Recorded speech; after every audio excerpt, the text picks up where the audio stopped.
নমস্কাৰ বন্ধুসকল, সকলো নিশ্চয় ভালে আছে। আজি মই ৰান্ধিবলৈ লৈছোঁ খিচিৰি। প্ৰথমতে কেৰাহীখন পাতি ল'লোঁ। এয়া কেৰাহী গৰম হৈছে। মই এতিয়া তেলটো দি দিছোঁ।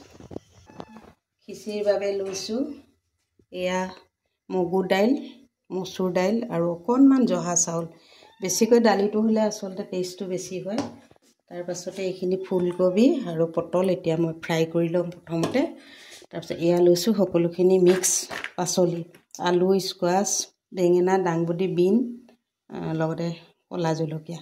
মই এতিয়া পটল কেইডোখৰ আৰু ফুলকবি কেইডোখৰ প্ৰথমতে ফ্ৰাই কৰি লৈছোঁ। ফ্ৰাই কৰি ল'লে আচলতে খাবলৈ ভাল লাগে, দেখিবলৈও ভাল লাগে। সদায় নোৱাৰোঁ কিমান ভাত ৰুটি বনাম, সেয়েহে আজি খিচিৰিটো অকণমান ৰান্ধিবলৈ লৈছোঁ।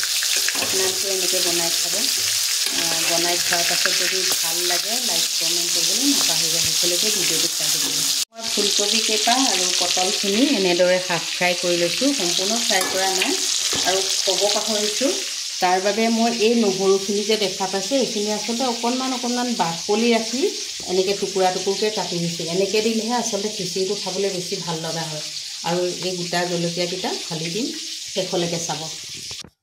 কুকাৰটো বহাই দিলোঁ। আগতে যে তেল এই ফুলকবি আৰু পটলটো ফ্ৰাই কৰিছিলোঁ, সেই তেলতে মই এতিয়া প্ৰথমতে জলকীয়াকেইটা ফোৰণ মাৰি ল'লোঁ। তাৰ পাছতে দিলোঁ মই কুটি লোৱা নহৰুকেইটা। তাৰ পাছতে দিলোঁ অকণমান পাঁচফোৰণ। তাৰ পাছতে দিলোঁ মই অকণমান ডাঙৰকৈ কুটি লোৱা পিঁয়াজ কেইডোখৰ। এইখিনি দিয়াৰ পিছত অলপ এনেদৰে লৰাই ল'লোঁ। তাৰ পাছতে মই প্ৰথমতে দিম এয়া সকলোখিনি মিক্স পাচলি ইয়াতে কুটি ৰাখিছিলোঁ এইখিনি।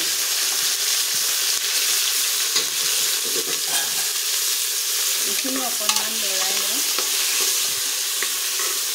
এইখিনি অকণমান লৰাই লৈছোঁ। এনেদৰে লৰাই লোৱাৰ পাছত মই এতিয়া ইয়াতে দিম জোখমতে নিমখ।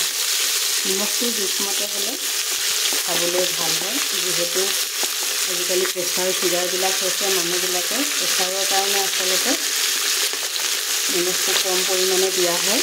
মোৰ মানুহজনৰ যিহেতু প্ৰেছাৰ আছে, এতিয়া দিলোঁ মই হালধি। অকণমান কম পৰিমাণে চিলি পাউডাৰ দি দিছোঁ কালাৰটোৰ কাৰণে। অকণমান দিলেই হ'ব, বেছি বিশেষ দিয়া নাই। এইখিনি মই এতিয়া লৰাই লৈ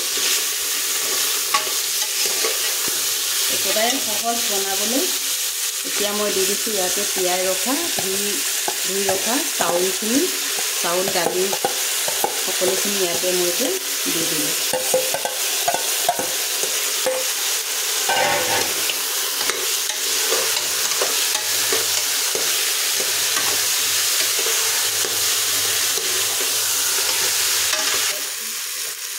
এইখিনি হৈ গৈছে, ভজাটো প্ৰায় হ'ল। এতিয়া মই গৰম কৰি থোৱা পানী ইয়াতে এনেদৰে ঢালি দিলোঁ। অকণমান ঢিলা হ'লে খাবলৈ খিচিৰিটো ভাল লাগে, সেইবাবে পানী আৰু অকণমান দিব লাগিব। চাই থাকক, মই পানীটো আনি লৈছোঁ।